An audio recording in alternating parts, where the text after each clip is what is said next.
സലു കിച്ചനിലേക്ക് സ്വാഗതം. അപ്പൊ പെരുന്നാളെല്ലാം എല്ലാവരും അടിച്ചു പൊളിച്ചു എന്ന് വിശ്വസിക്കുന്നു.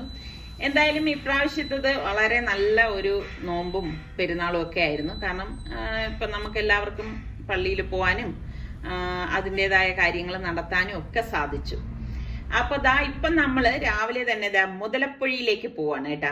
ഞാൻ കുറേ ദിവസം കൊണ്ട് നിസാറിക്ക് അടുത്ത് പറയുന്നുണ്ട്. നിസാറിക്ക് എന്നെ ഇടയ്ക്ക് കൊണ്ടുപോയതാണേ.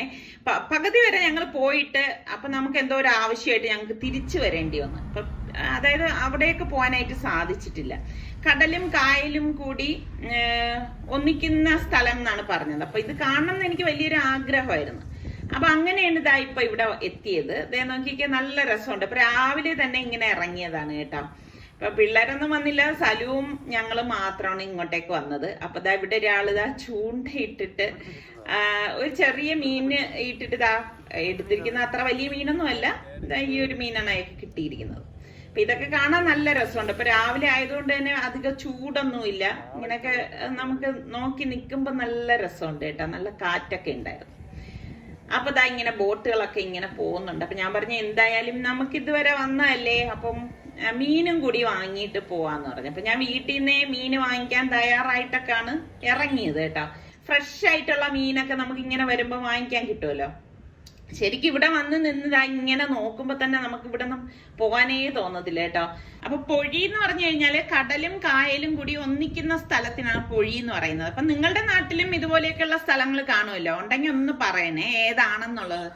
ഏത് നാട്ടിലാണെന്ന് കൂടി ഒന്ന് കമന്റ് ചെയ്യണം കേട്ടോ. അത് അപ്പൊ ഇങ്ങനെ കുറെ നേരം നിൽക്കുമ്പോഴേക്കും സൽമാൻ പറയുന്നുണ്ട് പോവാ, ഇനി വെയില് വന്നു തുടങ്ങിയല്ലോ, ചൂടായി തുടങ്ങിയെന്ന്.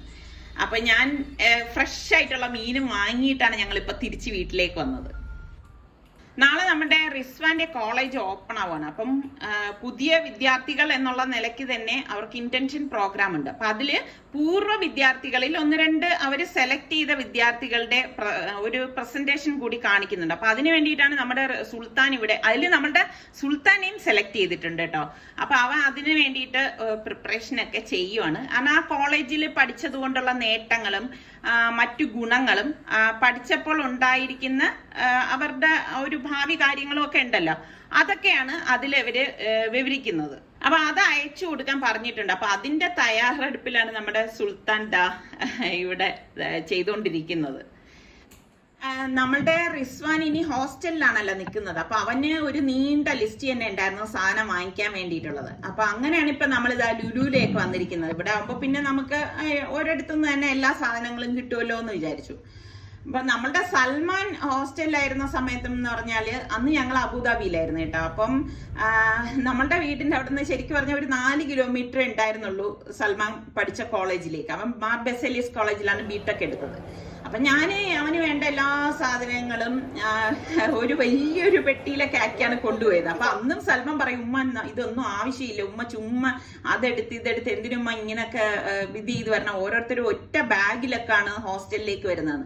അപ്പൊ എനിക്ക് തോന്നുന്നു, അപ്പൊ നിസാറിക്കയും എന്നെ വഴക്കുറയും, ചുമ്മാ പിള്ളേർക്ക് ആവശ്യമുള്ളതും ഇല്ലാത്തതും എല്ലാം ഇങ്ങനെ ഹോസ്റ്റലിൽ ഇങ്ങനെ വെച്ചിരിക്കേണ്ട ആവശ്യമില്ലല്ലോ എന്നുള്ളത്.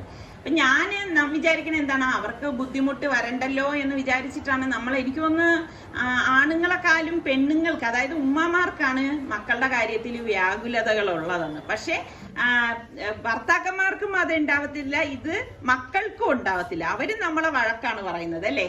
അപ്പൊ നമ്മുടെ റിസ്വാന് വേണ്ട ബാഗൊക്കെയാണ് ഇങ്ങനെ നോക്കുന്നത്. അപ്പൊ സൽമാൻ പറയുന്നുണ്ട്, നീ ഈ കാലം കുട വാങ്ങിക്ക്, ഇതല്ലേ നല്ലതെന്ന്. സുൽത്താനും പറഞ്ഞു ഈ കുടയാണ് നല്ലതെന്ന്. പക്ഷെ നമ്മുടെ റിസ്വാൻ അങ്ങനെയല്ല കേട്ടോ. ഭയങ്കര ഒരു എന്ത് പറയുന്നത്, അതൊക്കെ ഭയങ്കര അവനൊരു നാണക്കേട് പോലെയുള്ള ഒരു സംഭവമാണ്. എനിക്കാണെങ്കിൽ ഈ തൊട്ടടുത്താണ് ഈ കൊച്ചു കുട കണ്ടപ്പോ ഭയങ്കര ഒരു കൊതി കേട്ടോ. എനിക്ക് ഇതുപോലെ ചെറിയ ചെറിയ ഐറ്റംസ് ഒക്കെയാണ് ഭയങ്കര ഇഷ്ടം. അപ്പൊ അടുത്ത് റിസ്വാനുള്ള മെത്ത നോക്കി പോവാണ് കേട്ടാ. നമ്മുടെ സൽമാൻ ഹോസ്റ്റലില് ആയിരുന്നപ്പോ ഞാൻ നല്ലൊരു മെത്ത, വലിയ മെത്തയായിരുന്നു കേട്ടോ, കൊണ്ട് കൊടുത്തിട്ടുണ്ടായിരുന്നു. അപ്പൊ ആ മെത്ത തന്നെയാണ് നമ്മുടെ സുൽത്താൻ ഉപയോഗിച്ചിരുന്നത്. അപ്പൊ സുൽത്താൻ ഉപയോഗിച്ച് കുറച്ച് കഴിഞ്ഞപ്പോഴേക്കും അവിടെ കൊറോണ പ്രശ്നം വന്നിട്ട് ഹോസ്റ്റലൊക്കെ പൂട്ടിയല്ലോ. അപ്പൊ ഇപ്പോഴും മെത്ത എവിടെയുണ്ട്, പക്ഷെ നമ്മൾ പിന്നെ അതെടുക്കാനൊന്നും പോയിട്ടില്ല. അപ്പൊ ഇപ്പൊ ചെറിയ മെത്ത മതി എന്ന് പറഞ്ഞിട്ട് ഇതുപോലത്തെ മെത്തയാണ് നോക്കുന്നത്. ഈ ഒരു അവരുടെ ആ ബെഡ് ഇത്രേ ഉണ്ടാവത്തുള്ളൂ. അപ്പൊ സുൽത്താൻ പറഞ്ഞു വലിയ സൗകര്യങ്ങളൊന്നും വേണ്ട, ഇങ്ങനെയൊക്കെ മതി എന്ന് പറഞ്ഞു. അപ്പൊ മുസല്ല വേണമല്ലോ. അപ്പൊ നമ്മൾ ഈ കനം കുറഞ്ഞ മുസല്ല എടുക്കാനായിട്ട് നോക്കാണ്. അപ്പൊ നോക്കുമ്പോ ഈ റിസ്വാന മെറൂണാണ് ഇഷ്ടപ്പെട്ടത്. പക്ഷെ അത് ഇച്ചിരി കനമുള്ളതാണ്. കനം കുറഞ്ഞാൽ ഈ പച്ച മാത്രമേ ഉള്ളൂ. അവനാണെങ്കിൽ ആ കളർ അത്ര അങ്ങോട്ട് ഇഷ്ടപ്പെട്ടിട്ടില്ല. ഞാൻ പറഞ്ഞു എന്നാലും കുഴപ്പമില്ല, എടുക്ക്. അപ്പൊ കുറച്ച് സാധനങ്ങൾ കൂടി വാങ്ങിക്കാണ്ടായിരുന്നു. അതെല്ലാം വാങ്ങി നമ്മൾ നേരെ വീട്ടിലേക്ക് പോയി. അപ്പോൾ ഇന്നിപ്പം ഉച്ചയ്ക്ക് 2 മണിക്കാണ് ഇന്റൻഷൻ പ്രോഗ്രാം അവർ പറഞ്ഞിരിക്കുന്നത്. അപ്പൊ നമ്മള് നേരത്തെ 10 മണിക്കൊക്കെ ഇറങ്ങാന്നൊക്കെ വിചാരിച്ചിരുന്നു. പക്ഷെ ഇറങ്ങിയൊക്കെ വന്നപ്പോഴേക്ക് 11:30 മണിയൊക്കെ കഴിഞ്ഞു കേട്ടോ. ഞാൻ പറയായിരുന്നു റോഡിലൊക്കെ നല്ല റഷ് ആയിരിക്കും, ഇത് കഴിഞ്ഞ് വേണ്ടേ നമ്മൾ ഇനി അങ്ങോട്ടേക്ക് പോവാനായിട്ട്. അപ്പൊ റിസ്വാന് വളരെ ഹാപ്പിയിലാണ്. എപ്പോഴും എനിക്ക് തോന്നുന്നത്, എല്ലാവരും ചോദിക്കും പിള്ളേർക്ക് വിഷമമുണ്ടോ ഇങ്ങനെ ഹോസ്റ്റലിലേക്ക് പോകുമ്പോഴെന്ന്. എനിക്ക് തോന്നുന്നത് പിള്ളേർക്കൊന്നും ഒരു വിഷമം ഉണ്ടാവത്തില്ല. ഹോസ്റ്റലിലേക്കൊക്കെ പോകുന്ന പിള്ളേർക്ക്, ആൺപിള്ളേരാണെങ്കിലും പെൺപിള്ളേരാണെങ്കിലും വളരെ ഹാപ്പി ആയിരിക്കും എന്നാണ് എനിക്ക് തോന്നണത്. കാരണം വീട്ടിലൊക്കെ ആവുമ്പോഴല്ലേ നമ്മൾ അവരെ തെറ്റ് കാണുമ്പോൾ വഴക്ക് പറയും, ശാസിക്കുകയും ഒക്കെ ചെയ്യുന്നത്. അപ്പൊ ഇതൊക്കെ അവര് ഹോസ്റ്റലിലാവുമ്പോഴേക്ക് അവരെ നമ്മളുടെ കൺട്രോൾ, നമ്മൾക്ക് വഴക്ക് പറയാനുള്ള ഇതില്ല. അപ്പൊ എനിക്ക് തോന്നുന്നു കുട്ടികൾക്ക് അതൊരു സന്തോഷമാണെന്നാണ് എനിക്ക് തോന്നുന്നത് കേട്ടോ. എനിക്ക് അറിഞ്ഞൂടാ, ഇനി അല്ലാത്ത കുട്ടികളും കാണുമായിരിക്കാം. അപ്പൊ ഇതാണ് നമ്മളുടെ അമൃത കോളേജ് കേട്ടോ. കൊല്ലത്ത് വള്ളിക്കാവിലാണ് ഈ ഒരു കോളേജ്. എനിക്ക് ഭയങ്കര ഇഷ്ടമുള്ള ഒരു കോളേജ് ക്യാമ്പസ് ആണ് ഇത് കേട്ടോ. സത്യം പറഞ്ഞാൽ എന്തൊരു ഭംഗിയാണെന്നറിയാവോ. ഇവിടെ ആ ഒരു പച്ചപ്പും ചുറ്റുപാടും ഒക്കെ കൂടി നല്ല രസമാണ്. കാരണം ഒരു സൈഡ് കായല്, ഒരു സൈഡ് കടല്, ഇങ്ങനെയൊക്കെയാണ് ഈ ഒരു ക്യാമ്പസ് ഇരിക്കുന്നത്. ഞാൻ പറഞ്ഞില്ലേ, നമ്മുടെ സൽമാൻ പഠിച്ചത് ബെസേലിയസ് കോളേജിലാണ്. അവൻ ബിടെക് പഠിച്ചത്, എംടെക് എടുത്തത് SCTയിലുമാണ്. അപ്പം ബെസേലിയസ് കോളേജും ഇതുപോലെ തന്നെ നല്ലൊരു ക്യാമ്പസ് ആണ് കേട്ടോ. എനിക്ക് ഭയങ്കര ഇഷ്ടമാണ്. ശരിക്കും പറഞ്ഞാൽ ഇങ്ങനെയുള്ള ക്യാമ്പസുകളിലൊക്കെ വരുമ്പോൾ എനിക്കിങ്ങനെ കൊതി തോന്നും. ഈ ഒരു കാലത്ത് പഠിച്ചിരുന്നിരുന്നുവെങ്കിൽ എന്നൊക്കെ ഇങ്ങനെ നമ്മള് ആശിക്കത്തില്ലേ, അതുപോലെ. അപ്പൊ ആ പ്രോഗ്രാം ഇവിടെ തുടങ്ങിയിട്ടുണ്ട്. അപ്പൊ അവിടെ കുറച്ച് സ്പീച്ച് കാര്യങ്ങൾ അങ്ങനെയൊക്കെ ഉണ്ടായിരുന്നു. അപ്പൊ അതെല്ലാം ഇങ്ങനെ നടന്നുകൊണ്ടിരിക്കുകയാണ്. ഏകദേശം ഒരു 3-3.5 മണിക്കൂറോളമുള്ള പരിപാടിയായിരുന്നു. അവസാനമാണ് ഈ പൂർവ്വ വിദ്യാർത്ഥികളുടെ ഈ ഒരു പരിപാടി ഉള്ളത് കേട്ടോ. അതേ കണ്ടോ, നമ്മുടെ സുൽത്താൻ്റെതാണ് ഇതേ കാണുന്നത്.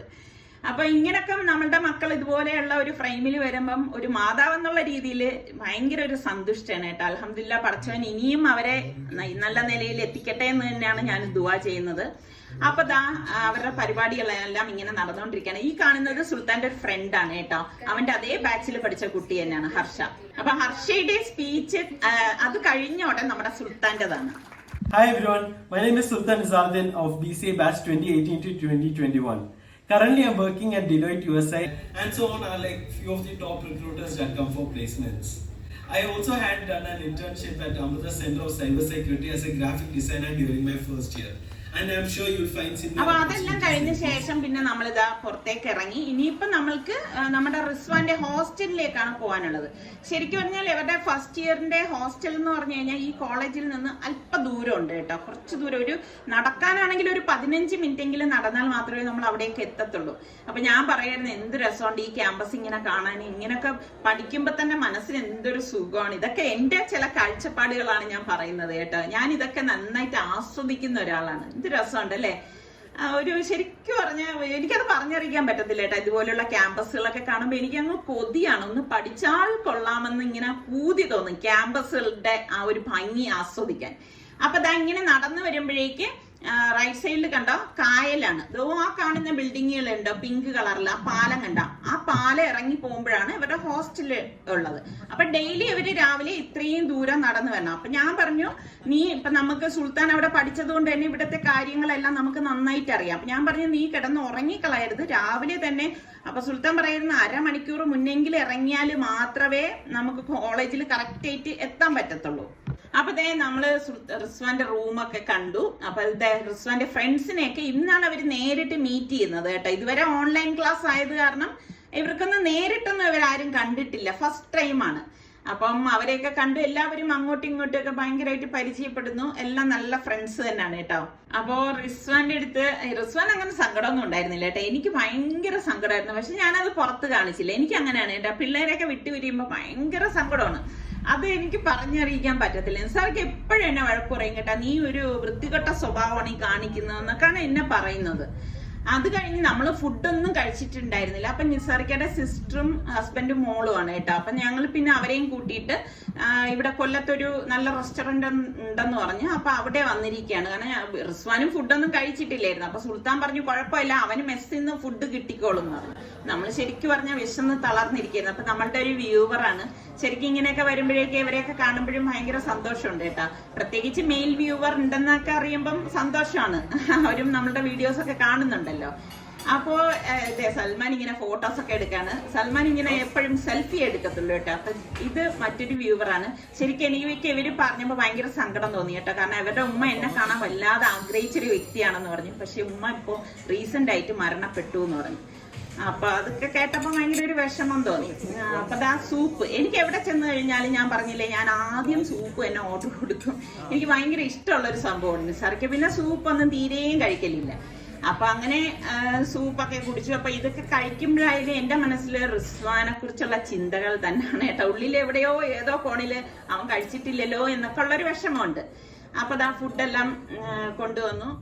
ശരിക്കും പറഞ്ഞാൽ റിസ്വാൻ ഇല്ലാത്തത് കൊണ്ട് എനിക്ക് ഒരു കൈ ഒടിഞ്ഞതുപോലാണ് തോന്നുന്നത് കേട്ടോ. കാരണം എന്തിനു മേലും ഞാൻ എപ്പോഴും പറയാറില്ലേ, റിസ്വാൻ ഒത്തിരി ഹെൽപ്ഫുൾ ആണ്. അപ്പൊ അവനില്ലാത്ത ഒരു ദിവസം എനിക്ക് സത്യം പറഞ്ഞാൽ ചിന്തിക്കാൻ പോലും വയ്യ. അങ്ങനെയാണ്. കാരണം അവൻ മുൻപ് ടൂറിന് പോകുന്ന ആ ഒരു 4 ദിവസം തന്നെ ഞാൻ പറയും റിസ്വാനെ എന്തോ ഒരു വിഷമായിരുന്നു ഉമ്മാക്കെന്ന്. ഇനിയിപ്പൊ ഇതൊന്നും പറഞ്ഞിട്ട് കാര്യമില്ല, അവരുടെ ഫ്യൂച്ചർ നമുക്ക് നോക്കിയല്ലേ പറ്റത്തുള്ളൂ. അപ്പൊ ഇതൊക്കെ തന്നെയാണ് നമ്മളുടെ ഇന്നത്തെ വിശേഷങ്ങൾ എന്ന് പറയുന്നത്. പിന്നെ സബ്സ്ക്രൈബ് ചെയ്യാതെ കാണുന്ന ആരെങ്കിലും ഒക്കെ ഉണ്ടെങ്കിൽ നിങ്ങൾക്ക് നമ്മളുടെ ചാനൽ ഇഷ്ടപ്പെട്ടാൽ സബ്സ്ക്രൈബ് ചെയ്യാനും ആ ബെല്ലൈക്കൺ പ്രസ് ചെയ്യാനും ഒന്നും മറന്നു വരുതേ. അപ്പൊ അതിൽ ഓൾ എന്നൊരു ഓപ്ഷൻ കാണും. അതും കൂടി ക്ലിക്ക് ചെയ്താൽ മാത്രമേ ഞാൻ വീഡിയോസ് ഒക്കെ പോസ്റ്റ് ചെയ്യുന്ന സമയത്ത് നിങ്ങൾക്ക് നോട്ടിഫിക്കേഷൻ കിട്ടുകയുള്ളൂ. അപ്പോൾ നിങ്ങൾക്ക് ഇഷ്ടപ്പെട്ടാൽ ഇത് ലൈക്ക് ചെയ്യാനും ഷെയർ ചെയ്യാനും ഒന്നും മറന്നു വരുത് കേട്ടോ. അടുത്ത് നമുക്ക് നല്ല റെസിപ്പിയോ വ്ളോഗോ ഇട്ടൊക്കെ കാണാം. അതുവരയ്ക്കും എല്ലാവർക്കും ബൈ.